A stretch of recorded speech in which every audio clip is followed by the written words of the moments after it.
GP online classes में आप सभी का एक बार पुनः स्वागत है। आज की वीडियो में हम Maharashtra circle 2020 postal assistant sorting assistant का पेपर कवर करने वाले हैं। महाराष्ट्र सर्किल 2020 का सेट सी है ये, ध्यान रखिएगा। हम एक सीरीज चला रहे हैं और इस सीरीज में प्रीवियस ईयर क्वेश्चन कवर कर रहे हैं। प्रीवियस ईयर क्वेश्चन के बारे में मैंने बहुत बार आपको बोला है कि निश्चित रूप से PYQ से आपके परीक्षा में प्रश्न रिपीट होने का मैक्सिमम चांस रहता है। इस वीडियो को स्टार्ट करें उसके पहले एक महत्वपूर्ण जानकारी। इस वीडियो में जो आपको PDF दिख रहा है वो 4 साल का PDF यदि आपको चाहिए। इसके अलावा आपको topic wise multiple choice question चाहिए, टॉपिक वाइज थ्योरी मटेरियल चाहिए, प्रिंट करने वाला PDF चाहिए, हर एक चीज चाहिए। सिलेबस के अनुसार 100% मैथ, रीजनिंग, जीके, पासिंग वाला पेपर, हर एक कुछ आपको हमारे पेड क्लास में मिलेगा। अगर आप एक कंप्लीट सिलेबस चाहते हैं और हमारे पेड क्लास में आना चाहते हैं तो स्क्रीन पर एक पट्टी चल रही है, इस पर जीपी ऑनलाइन क्लासेस का ऑफिशियल नंबर दिया हुआ है। अगर नंबर आप नहीं देख पा रहे तो स्क्रीन पर एक बार मैं लिख देता हूं 7610685690। परीक्षा नजदीक है, तैयारी को और स्ट्रांग बनाना चाहते हैं तो नंबर पर संपर्क करके अधिक जानकारी प्राप्त कर सकते हैं। चलिए बिना टाइम वेस्ट किए हुए आज का ये वीडियो हम स्टार्ट कर लेते हैं। पहला क्वेश्चन महाराष्ट्र सर्किल में पूछा गया था, FSI का मतलब क्या होता है। FSI के बारे में मैंने कई बार आपको बताया है, रिपीटेड क्वेश्चन है, IT मॉडर्नाइजेशन 1.0 से जुड़ा हुआ है। FSI का फुल फॉर्म जो है फाइनेंशियल सर्विसेज इंटीग्रेटर होता है। अगर आपको सिस्टम देखने को मिलता है फाइनेंशियल सर्विसेज सिस्टम इंटीग्रेटर तो वो भी बात सही होगी। ऑप्शन नंबर ए जो है इसका करेक्ट हो जाएगा। चलते हैं हम अगले क्वेश्चन की ओर। क्वेश्चन नंबर 2 है और क्वेश्चन नंबर 2 में आपसे the core system integrator provide solution. Question में आपसे मैं आपको अगर साधारण शब्दों में समझाऊं तो बोल ये रहा है कि CSI जो है किस प्रकार के समाधान जो है वो आपको प्रदान करता है। तो चलिए ऑप्शन नंबर 1 को देखते हैं। ऑप्शन नंबर ए में बोला PO काउंटर से संबंधित सोल्यूशन देता है, मेल ऑपरेशन का आपको समाधान निकाल के देता है, रिटेल का समाधान निकालता है, लॉजिस्टिक पोस्ट का समाधान निकालता है, रेमिटेंस से संबंधित काम करता है। ये सभी काम जो मैंने ऑप्शन नंबर 1 में बताए वो CSI के अंतर्गत किया जाता है। अगर आपसे कभी CSI का वेंडर पूछ ले तो भाई साहब TCS जो है वो CSI का वेंडर था, इस बात को आप ध्यान रख लीजिएगा। ऑप्शन नंबर ए जो है इसका करेक्ट हो जाएगा। अगले क्वेश्चन को हम पिक करते हैं। क्वेश्चन नंबर 3 है IT मॉडर्नाइजेशन प्रोजेक्ट 1.0 में NI आपने सुना होगा और NI का फुल फॉर्म पूछा है। NI का फुल फॉर्म पूछा है ऑप्शन नंबर ए में नेटवर्क इंटीग्रेटर दिया हुआ है, दूसरा दिया है नेशनल इंटीग्रेटर, तीसरा दिया है नेटवर्क इंस्टीट्यूट और अगला ऑप्शन आपको दिया है नन ऑफ द एबव। जो करेक्ट जवाब हो जाएगा वो हो जाएगा ऑप्शन नंबर ए, मतलब नेटवर्क इंटीग्रेटर जो है इसका करेक्ट जवाब था। अगर हम क्वेश्चन कवर कर रहे हैं तो उसका उत्तर तो हम बेसिकली बात करेंगे ही, लेकिन उस क्वेश्चन संबंधित कुछ बेसिक फैक्ट के बारे में भी चर्चा करेंगे। देखिए अगर NI का बात हुआ है तो NI का वेंडर आपको याद होना चाहिए। NI का वेंडर जो है वो SIFI है और इसके अलावा आपको ये भी ध्यान रखना है कि 2 प्रकार के नेटवर्क जो है डाकघर में उपलब्ध है, पहला है NSP1 और दूसरा है NSP2। चलिए क्वेश्चन नंबर 4 को पिक करते हैं। दर्पण के बारे में पूछा और बोला है कि दर्पण जो है इनमें से किससे संबंधित है। चलिए पहला ऑप्शन दिया है HO, दूसरा दिया है SO, तीसरा BO या फिर चौथा आपको दिया है एडमिनिस्ट्रेटिव ऑफिसेस मतलब प्रशासनिक कार्यालय। दर्पण BOs के लिए लॉन्च किया गया था। जो गांव के पोस्ट ऑफिस हैं उनको डिजिटलीकरण करने के लिए किया गया था। Digital advancement rural post office for a new India इसका फुल फॉर्म होता है। ऑप्शन नंबर सी जो है इसका करेक्ट हो जाएगा।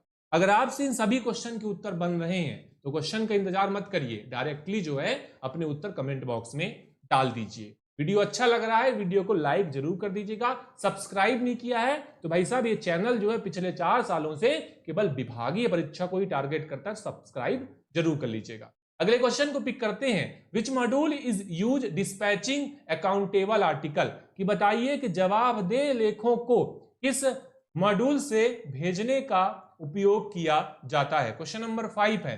पहला दिया है बैक ऑफिस, दूसरा दिया है आईपीबीएस, इसका मतलब होता है इंडिया पोस्ट विजिबिलिटी सिस्टम, तीसरा दिया है डिलीवरी पोस्टमैन मैनेजमेंट सिस्टम, और चौथा आपको दिया है पीओएस मतलब पॉइंट ऑफ सेल।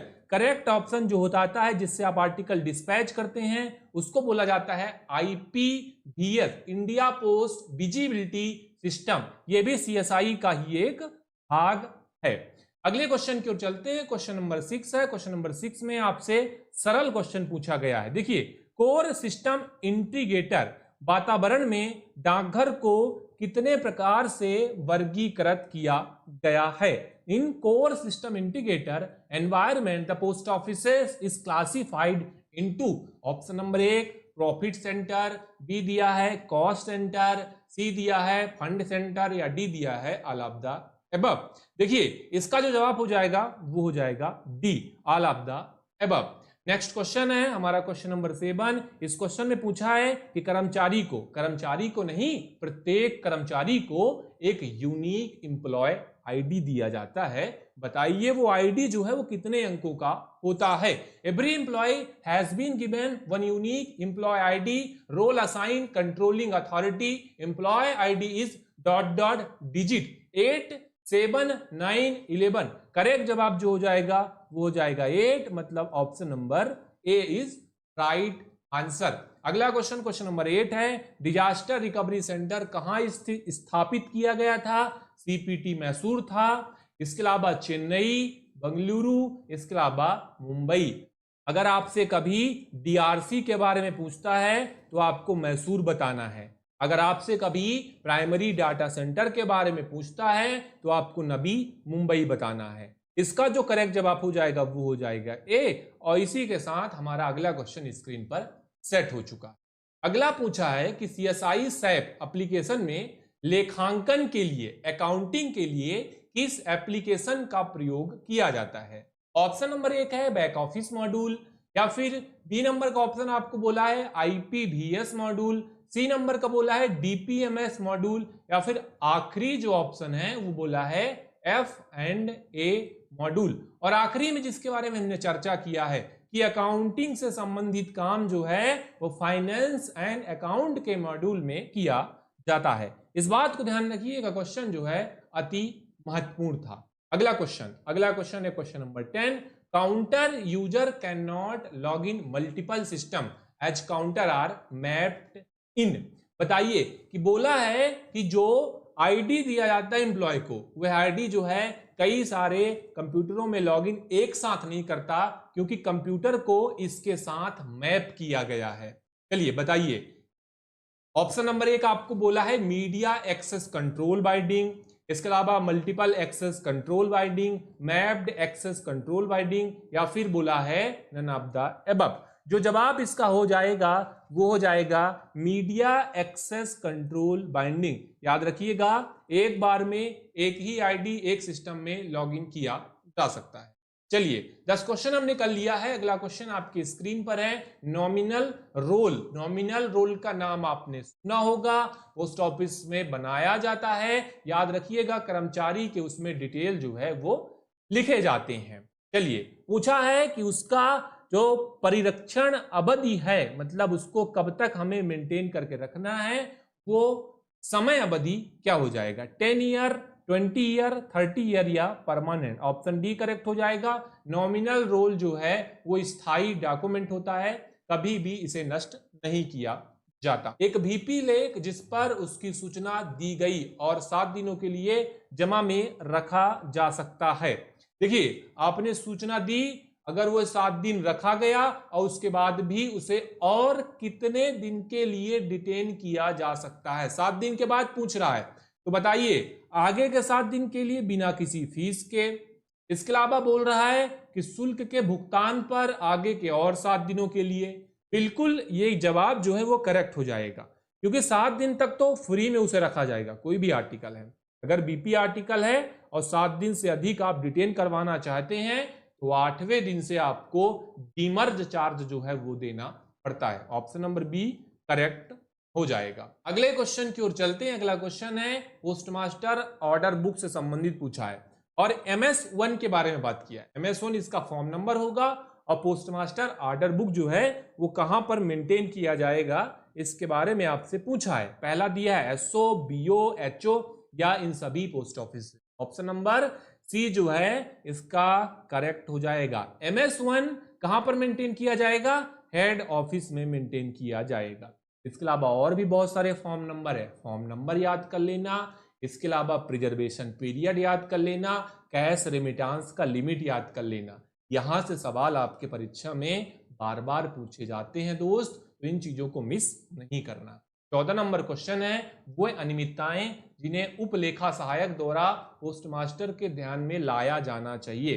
कोई SPM है, सब ऑफिस का पोस्टमास्टर है, इसमें बोला है कुछ ऑप्शन दिए हैं, अगर ये प्रक्रिया करता है, ये गलती करता है तो सब अकाउंट क्लर्क का काम है कि उसको इन्फॉर्म करना ही करना है।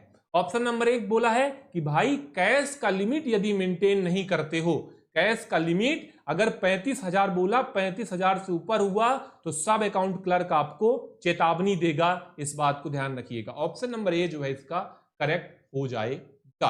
अगला क्वेश्चन था कि 15 नंबर क्वेश्चन, बताइए कि जब विशेष वाहक के माध्यम से नगद राशि भेजी जाती है किसी सब ऑफिस में, किसी विशेष वाहक के माध्यम से स्पेशल कैरियर के थ्रू अगर हम पैसा भेज रहे हैं, कैश रेमिटेंस भेज रहे हैं, तो उसको रसीद हम किस पर देंगे? ऑप्शन नंबर ए बोला है डेली अकाउंट में, ट्रेजरर कैश बुक में, कैरियर की बुक या डायरी में, या एनी ऑफ द अबव। जो ऑप्शन इसका करेक्ट हो जाएगा वो हो जाएगा ऑप्शन नंबर सी। ठीक है, ध्यान रखिएगा कि कैरियर की किताब या डायरी में उसको रिसिप्ट दिया जाता है। 15 क्वेश्चन हमने कर लिए। 16 नंबर क्वेश्चन मैं आपके स्क्रीन पर सेट कर रहा हूं। Information from RMS record ask by any government officer be given, कि किसी सरकारी अधिकारी द्वारा मांगी गई RMS सूचना या RMS से कोई रिकॉर्ड दी जाएगी, किसके परमिशन के साथ? डिवीजन हेड के परमिशन के साथ, डायरेक्टर जनरल के परमिशन के साथ, हेड ऑफ सर्किल के परमिशन के साथ, या none of these. Option number C correct हो जाएगा। कोई भी सरकारी अधिकारी यदि कोई रिकॉर्ड की मांग करता है तो आपको CPMG से संपर्क करके उस रिकॉर्ड की सप्लाई करनी है। याद रखिएगा, एक बात आपको बता देता हूं, परीक्षा नजदीक है और नजदीक होने के कारण आपको अभी रिकॉर्डेड फॉर्म में लगातार video, public video GP online classes के YouTube चैनल पर मिलता रहेगा, तो सब्सक्राइब कर लीजिएगा और एक्टिव रहिएगा। ये वीडियोस आपको आपके परीक्षा में प्रमोशन दिलाने में बहुत मदद करने वाले हैं। 17 नंबर क्वेश्चन है और बोला है before closing the work of set, मतलब सेट को बंद करने से पहले वह कर्मचारी जो जांच करता है और इसके अलावा बाकी चीजों की देखरेख करता है कि सभी चीजें जो है ठीक से रखी गई हैं, सील सही जगह में रखा गया है, बोरी वगैरह कहीं पड़ी तो नहीं है, इन चीजों की जांच कौन करेगा? Head sorting assistant, senior most postal assistant, option number C head record officer. Option A correct होगा। ये सारी जिम्मेदारी जो है हेड सॉर्टर या हेड सॉर्टिंग असिस्टेंट की होती है। अगला क्वेश्चन है 18 नंबर का, बोला है कि रविवार को यदि कोई रजिस्टर्ड आर्टिकल बुकिंग के लिए पेश की जाती है, और कहां पे? डाकघर में नहीं, मेल ऑफिस में पेश की जाती है, तो क्या उसे हम एक्सेप्ट करेंगे, रिफ्यूज करेंगे, लेट फीस के साथ एक्सेप्ट करेंगे, या none of these? Option number C इसका करेक्ट होगा।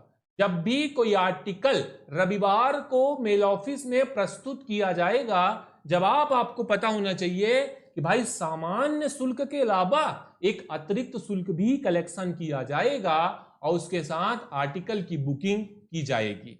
अगला क्वेश्चन है वॉल्यूम 7 का क्वेश्चन है, लाइव मेल सर्वे किया जाता है। लाइव मेल सर्वे किया जाता है, ईयरली करते हैं, मंथली करते हैं, हाफ ईयरली करते हैं, 2 साल में एक बार करते हैं। याद रखना लाइव मेल सर्वे जो होता है वो प्रत्येक माह किया जाता है, मतलब मंथली जो है इसका जवाब करेक्ट हो जाएगा। चलिए अगला क्वेश्चन 20 नंबर क्वेश्चन है हमारा, और यहां पर हमसे डी अनुभाग के बारे में पूछा। अरे डी अनुभाग तो आपको मैं 50 बार बता चुका हूं। डी अनुभाग बैगों का स्थानांतरण के लिए एक प्रणाली शुरू किया गया, यूबीओ बनाया, टीबीओ बनाया, सीबीओ बनाया, और इसके अलावा एक और सीबीओ बनाया, और उस सीबीओ को जो लास्ट वाला मैं बता रहा हूं वो होता है डी सेक्शन।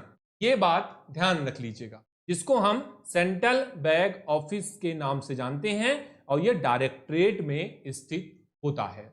अगला क्वेश्चन 21 नंबर क्वेश्चन है, machine frank article can be posted letter box above statement is true, wrong, या फिर कैन नॉट से, या फिर नन ऑफ दीज। बताना यह है कि मशीन फ्रैंक आर्टिकल को लेटर बॉक्स में पोस्ट किया जा सकता है। कथन सत्य है, कथन असत्य है। कथन असत्य है, कई बार बोला मशीन फ्रैंक आर्टिकल यदि लेटर बॉक्स में पोस्ट किया, भाई साहब तो आर्टिकल जो है वो अनपेड ट्रीट किया जाता है। कहानी समझने का प्रयास करिए। अरे अगर machine frank article letter box में पोस्ट कर दिया तो आर्टिकल आपने भले ही उस पर पैसा पेड किया है, आर्टिकल अनपेड ट्रीट किया जाता है। अगला क्वेश्चन क्वेश्चन नंबर 22 है, और क्वेश्चन नंबर 22 में आपको अनरजिस्टर्ड पार्सल का मैक्सिमम वजन पूछा गया है। अगर अनरजिस्टर्ड का बात किया है तो अनरजिस्टर्ड तो 4 kg हो जाएगा, याद रखिएगा इसका जवाब करेक्ट है। अगर आपसे पूछे रजिस्टर्ड तो रजिस्टर्ड 20 kg हो जाएगा, याद रखिएगा 20 kg का जो लिमिट है वो एसओ के लिए है और एचओ के लिए है।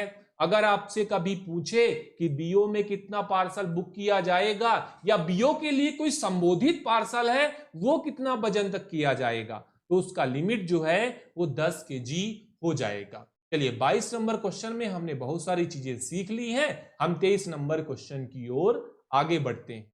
अगला बोला है इन which case registration is compulsory, इन मामलों में पंजीकरण अनिवार्य है। तो ऑप्शन नंबर 1 को देखते हैं। भाई 4 किलो से अधिक का पार्सल पंजीकरण तो करवाना ही पड़ेगा। कोई यदि इंश्योर्ड आर्टिकल है तो भी आपको पंजीकरण करवाना पड़ेगा। कोई वैल्यूएबल आर्टिकल है तो भी आपको पंजीकरण करवाना पड़ेगा। हमने क्या देखा? हमने देखा कि ऑप्शन नंबर ए में कहानी, बी में कहानी, सी में कहानी जो बताई उसमें पंजीकरण करवाना पड़ेगा, इसीलिए ऑल ऑफ द अबव इसका जवाब करेक्ट हो जाए। 24 नंबर क्वेश्चन है, और 24 नंबर के क्वेश्चन में आपसे सवाल पूछा a postal article can be redirect only, कि एक डाक लेख को किसके द्वारा पुनः निर्देशित किया जाता है। तो मैंने आपको बताया था कि डाक लेख जो होता है वो तो ना बीच में रोका जाता है, ना तो इंटरसेप्ट किया जाता है, और ना ही रीडायरेक्ट किया जाता है। डाक लेख जो होता है जिस ऑफिस को संबोधित होता है, मतलब गंतव्य के ऑफिस में पहले जाएगा और वहां उसे अगर मिसेंट हो गया है तो वहीं उसे रिडायरेक्ट किया जाएगा। मतलब ऑप्शन नंबर सी इसका करेक्ट होगा, the office to which it is address, जिस कार्यालय को इसे संबोधित किया गया है। अगला क्वेश्चन है 25 नंबर क्वेश्चन, पर्दा नसीन महिलाओं को संबोधित पंजीकृत लेख वितरित किए जाने चाहिए। ऑप्शन नंबर ए बोला है केवल पर्दा नसीन महिला को, परिवार के किसी सदस्य को, या उस गवाह को जो पर्दा नसीन महिला के हस्ताक्षर की पहचान करता है और डाकिया जिसे अच्छी तरह से जानता है, या इनमें से कोई नहीं। ऑप्शन नंबर सी बिल्कुल करेक्ट होगा।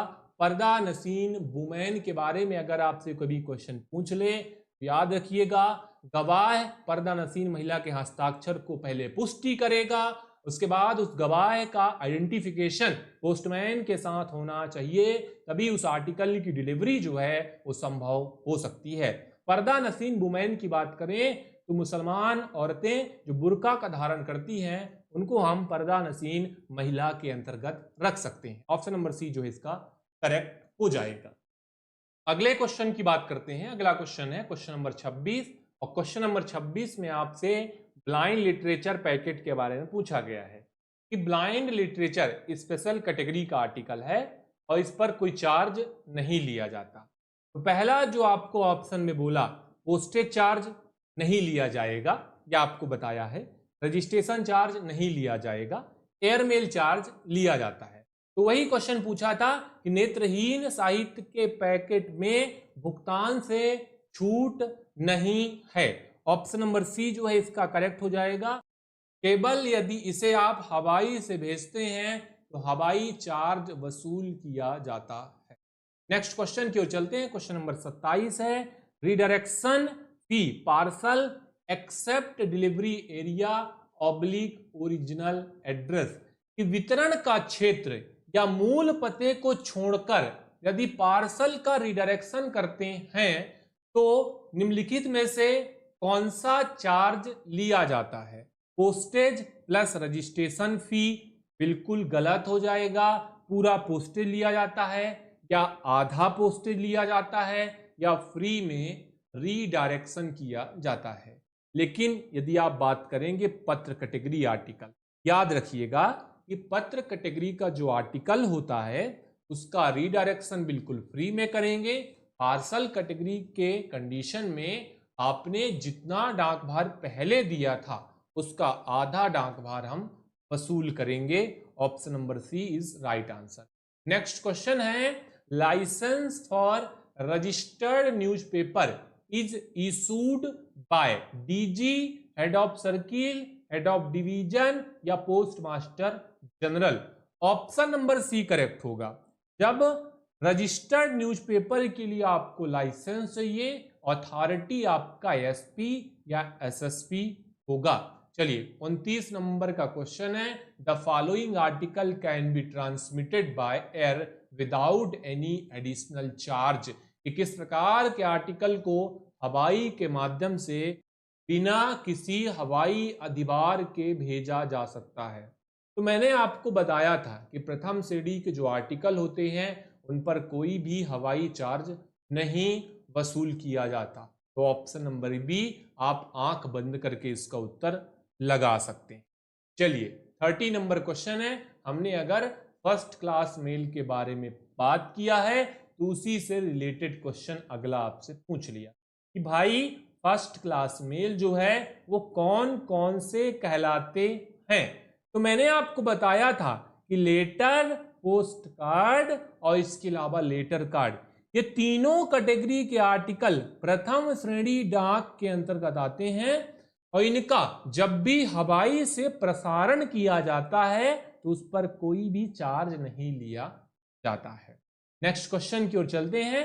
पीएलआई आरपीएलआई लेने के लिए प्रस्तुत चिकित्सा प्रमाण पत्र की वैधता मतलब वैलिडिटी जो है कितनी होती है। क्वेश्चन नंबर 31 है और आपको पहला ऑप्शन दिया 60 डेज, 90 डेज, 30 डेज या 120 डेज। ऑप्शन नंबर ए जो है इसका करेक्ट जवाब हो जाएगा। इंपॉर्टेंट है, ध्यान रखिएगा। Maximum admissible amount loan under PLI oblique RPLI, यदि आप पीएलआई आरपीएलआई पॉलिसी में लोन लेना चाहते हैं तो अधिकतम कितना % लोन आप ले सकते हैं। इस क्वेश्चन को करें उसके पहले एक महत्वपूर्ण फैक्ट के बारे में चर्चा कर लेते हैं। देखिए संतोष पॉलिसी को हम एंडोमेंट एश्योरेंस भी बोलते हैं, जिसे शॉर्ट में आप ईए भी बोलते हैं। ये बात ध्यान रखिए। अगर ईए पॉलिसी है तो ईए कैटेगरी का पॉलिसी में आप लोन 3 साल बाद ले सकते हो। मेरी बात पर गौर कर लेना क्योंकि ये क्वेश्चन बार बार पूछा जाता है। संतोष पॉलिसी ईए टाइप का पॉलिसी है, आप लोन 3 साल बाद लोगे। अगर डब्ल्यूएलए पॉलिसी है मतलब होल लाइफ एश्योरेंस है तो आप उस पर लोन 4 साल बाद ही ले सकते हो। अगर आपको सवाल समझ में आ गया है तो कमेंट बॉक्स में आप भी इसका उत्तर डालना। और उसी लोन का चर्चा कर रहा है। अधिकतम लोन 90% तक लिया जा सकता है जब आपका पॉलिसी कई सालों तक रन कर जाता है। अगला क्वेश्चन है PLI RPLI maturity claim should be settle with इन। पूछा है कि आरपीएलआई पीएलआई परिपक्वता दावा के साथ निपटाया जाता है। सिटीजन चार्टर यदि आपने नहीं देखा तो एक बार देख लीजिएगा, मैं आपको भेज दूंगा टेलीग्राम चैनल पर। यदि कोई भी काम कोई भी कस्टमर पोस्ट ऑफिस में लेकर आता है तो उसका एक टाइम लिमिट तय किया गया है। इस बात की जानकारी मैं आपको दे दूं, भाई साहब अगर नहीं है तो रजिस्ट्री का बुकिंग करने का भी टाइम है। स्पीड पोस्ट का बुकिंग करने का भी टाइम है ना। इसके अलावा निकासी का भी टाइम है। और यदि कोई आपको दावा प्रस्तुत करता है, मेच्योरिटी क्लेम देता है अपने पॉलिसी के लिए, तो उसका भी टाइम लिमिट है। जब बात करेंगे पीएलआई आरपीएलआई की मैच्योरिटी, अगर आपको दिया गया जिस दिन दिया है उस दिन की तारीख से 15 दिन के भीतर आपको यह दावा निपटाना पड़ेगा। ये बात ध्यान रख लीजिएगा। सी नंबर का उत्तर करेक्ट हो जाएगा। भारत का पहला डाक टिकट जारी किया गया था। पेनी ब्लैक, सिंधे डाक, स्मारक ticket, definite stamp. Option number B जो है करेक्ट हो जाएगा। सिंधे डाक जो है भारत का पहला डाक टिकट था। नाम आप ध्यान रख सकते। चलिए अगला क्वेश्चन प्रोडक्ट एंड सर्विस से, how many default are allowed under recurring deposit. Option number A दिया है 3, 4, 5 या 6। आवर्ती जमा के तहत कितने डिफॉल्ट की अनुमति होती है। यदि आप आवर्ती खाता मतलब रिकरिंग डिपॉजिट आरडी अकाउंट में लगातार 4 डिफॉल्ट कर देते हैं तो आपके पास फिर 2 महीने का समय और होता है, मतलब 5वां महीना और 6वां महीना। इन 2 महीनों में यदि आपने उस पर मतलब उस खाते पर पैसा जमा कर दिया तो भाई आपका खाता रिन्यू हो जाएगा। नहीं किया तो 6वें महीने के बाद पैसा फिर जमा नहीं कर पाओगे। फिर जब लास्ट में आपका मैच्योरिटी होगा तभी आपको पैसा मिलेगा। तो 4 लगातार डिफॉल्ट का अनुमति दे सकता है। 38 नंबर का क्वेश्चन था और सीनियर सिटीजन, भाई सीनियर सिटीजन काफी ज्यादा क्वेश्चन पूछा जाता है इससे, तो इसके जो डिटेल है उसको ध्यान रखिए। मैक्सिमम लिमिट आपको पूछा है और कितने साल का ये आपका स्कीम है। 5 साल का स्कीम आपको पता है, बेसिक क्वेश्चन है। सभी ये प्रोडक्ट अपने कस्टमर को सेल करते हैं और अभी जो लिमिट इसका बढ़ाकर किया है वो 30 लाख। 2023 का एसबी ऑर्डर है। अगर एसबी ऑर्डर नंबर किसी को याद होगा तो कमेंट बॉक्स में मुझे जरूर बताना, मैं उस कमेंट का इंतजार करूंगा कि किस एसबी ऑर्डर के तहत, भाई बताओ कि किस एसबी ऑर्डर के तहत वरिष्ठ नागरिक बचत योजना खाता का मैक्सिमम लिमिट इंक्रीज किया गया था। अगला क्वेश्चन आपसे पूछा 39 नंबर का और बोला है कि डॉट डॉट खाता केवल बालिकाओं के नाम में खोला जा सकता। तो हमने ये बात पहले ही बात किया है इसके बारे में कि सुकन्या समृद्धि अकाउंट जो है वो केवल बच्चियों के लिए बनाया गया है, स्पेशली बच्चियों के लिए बनाया गया है। तो इस खाते को केवल बेटियां ही खोल सकती हैं। चलिए नेक्स्ट क्वेश्चन के बारे में बात करते हैं। अगला क्वेश्चन है question number 40। India post payment bank का टैगलाइन आपको पूछा है। बेसिक क्वेश्चन है, महाराज सर्किल में काफी सरल सवाल पूछे गए थे। इसका टैगलाइन जो है बी नंबर का ऑप्शन करेक्ट हो जाएगा, आपका बैंक आपके द्वार। अगला क्वेश्चन है 41 नंबर का, corresponding inline postal service to the printed paper service in foreign post is. कि बताइए विदेश में मुद्रित कागज सेवा के अनुरूप अंतर्देशीय में कौन सा सर्विस उपलब्ध है। तो जिस प्रकार का सर्विस विदेश में प्रिंटेड पेपर का होता है उसी प्रकार का सर्विस आपका इंग्लैंड में पुस्तक पैकेट का होता है। ऑप्शन नंबर सी जो है बिल्कुल करेक्ट हो जाएगा। ये बात आप ध्यान रख लीजिएगा। चलते हैं हम अगले क्वेश्चन की तरफ। 42 है, बीपी को छोड़कर जो पोस्ट रेस्टेंटे वाले आर्टिकल हैं, मतलब नेस्त डाक वाले जो आर्टिकल हैं उनको डिटेन करने का अवधि क्या होगा बताइएगा। बीपी को छोड़कर, बीपी जो है 7 दिन के लिए रखा जाता है। अगर आप पोस्ट रेस्टेंटे वाले बाकी आर्टिकल देखेंगे तो उनको आप 1 महीने तक डिटेन कर सकते हो। अगला क्वेश्चन है एयरमेल पत्र मतलब एयरमेल लेटर का अधिकतम वजन आपसे पूछा। तो नॉर्मल अगर आप बात करोगे नॉर्मल लेटर तो भी उसका वजन आपका 2 किलो होगा। अगर हवाई लेटर का बात करोगे तो भी उसका वजन 2 किलो ही होगा। सवाल आपको समझ में आ गया है। अगला क्वेश्चन को हम पिक कर लेते हैं। विदेश डाक में आपने नाम सुना होगा एलसी का। अरे भाई साहब विदेश डाक में 2 कैटेगरी है। अरे पहला कैटेगरी लेटर मेल का और दूसरा कैटेगरी आपका पार्सल मेल का। कहानी समझिएगा, लेटर मेल का है दूसरा पार्सल मेल का है, लेकिन लेटर मेल में भी कहानी फिर इसके अंतर्गत भी आती है। जैसे एक आपका हो जाएगा एलसी आइटम, लेटर और कार्ड वाले आइटम, लेटर पोस्ट कार्ड, ये सभी इसके अंतर्गत आ जाएंगे।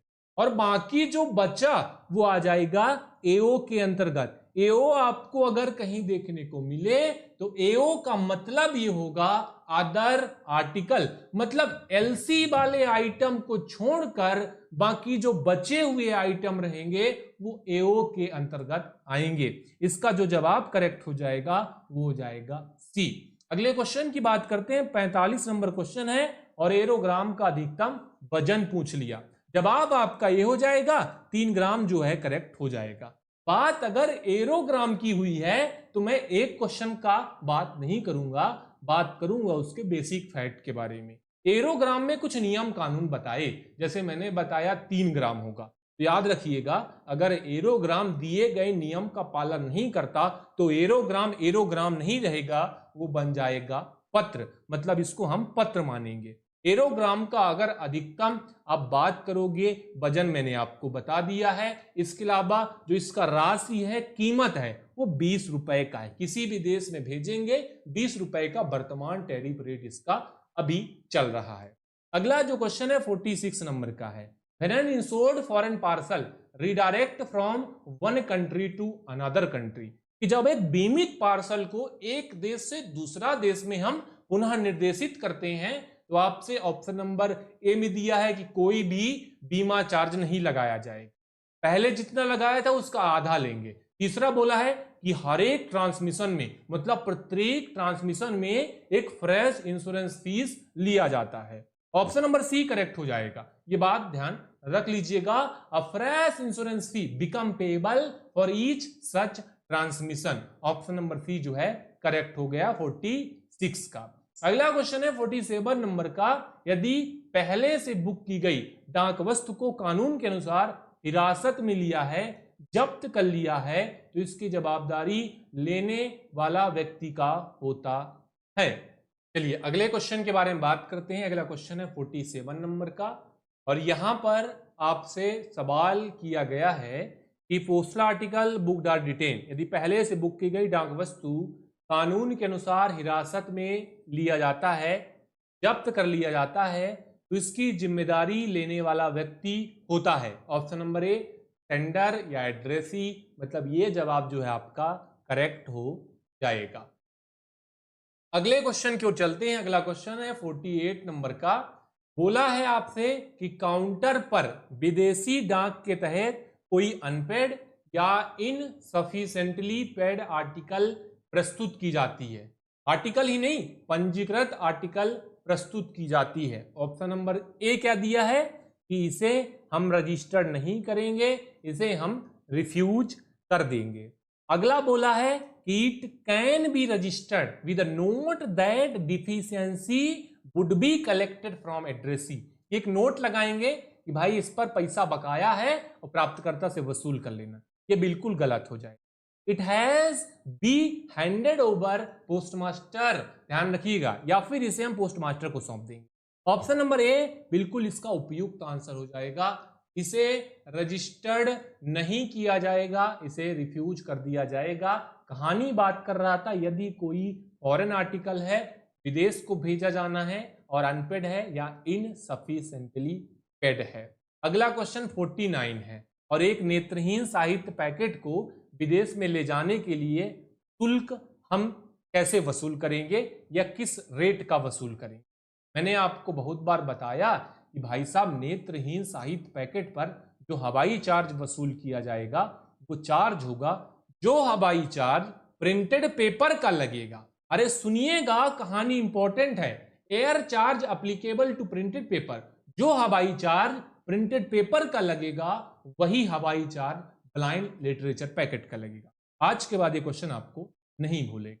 अगला क्वेश्चन यूपीयू पूछा है, यूपीयू का फुल फॉर्म क्या होगा, तो यूनिवर्सल पोस्टल यूनियन। अगर 2-3 चीजों के बारे में बात करूं तो 9 अक्टूबर 1874 को स्थापना हुआ, 1876 में भारत ज्वाइन किया, बर्न स्विट्जरलैंड में इसका हेड। देखिए 50 क्वेश्चन डिपार्टमेंटल के कर लिए, पीओजी 1 कर लिया, 2 कर लिया, आईटी कर लिया और इसके अलावा प्रोडक्ट सर्विस और बाकी बचा सिलेबस से कर लिया। ये जो स्क्रीन पर आप पीडीएफ देख पा रहे हो ना, ये पीडीएफ आपको 4 साल के चाहिए, आपको हमारे पेड क्लास से मिले। पेड क्लास में आपको कंप्लीट जानकारी मिलेगा, कंप्लीट 100% का सिलेबस लाइव क्लासेस के साथ हम कवर करके देते हैं। अगर अधिक जानकारी चाहिए, जुड़ना चाहते हैं, क्लास के साथ ज्वाइन करना चाहते हैं, स्क्रीन पर पट्टी है, उस नंबर पर हमें कांटेक्ट कर सकते हैं। 2024 का लिमिटेड डिपार्टमेंटल एग्जाम काफ़ी नज़दीक आ रहा है और जीडीएस से एक बड़े ओहदे पर या एमटीएस से एक बड़े ओहदे पर, पोस्टमैन से बड़े ओहदे पर जाने का एक आपके पास गोल्डन अपॉर्चुनिटी। डिपार्टमेंटल के 50 क्वेश्चन खत्म किया है। वीडियो अच्छा लगा लाइक करिएगा। अभी हम 10 क्वेश्चन जीके का बारे में बात करेंगे। वीडियो बनाने में काफी एनर्जी लगता है, इसके पीछे काफी मेहनत होता है, इसलिए लाइक का एक्सपेक्टेशन आप जरूर करते हैं ताकि ऐसा मेहनत हम डे टू डे करते रहें। 91 नंबर क्वेश्चन है, बोला है कॉन्टेस्ट ऑफ कंप्यूटर रोम। रोम का मतलब क्या होगा कंप्यूटर के संदर्भ में? दो प्रकार की मेमोरी होती है, एक होती है रीड ओनली मेमोरी, एक होती है रैंडम एक्सेस मेमोरी। अगर रोम का बात करेंगे तो इसका फुल फॉर्म जो है रीड ओनली मेमोरी जो है वो जाएगा। ठीक है। 92 नंबर क्वेश्चन है, who was first president of Indian national Congress? भारतीय राष्ट्रीय कांग्रेस के अध्यक्ष, पहले अध्यक्ष कौन थे?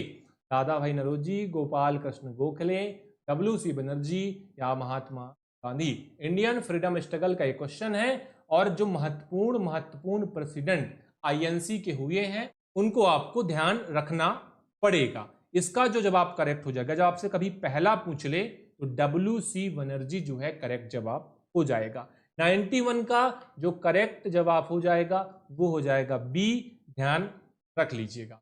अगला क्वेश्चन है, द पोस्ट ऑफिस नाटक किसने लिखा था? Who had written the play the post office? Option number A दिया है देवव्रत मुखर्जी, जवाहरलाल नेहरू, रविंद्रनाथ टैगोर, मैथिली शरण गुप्त।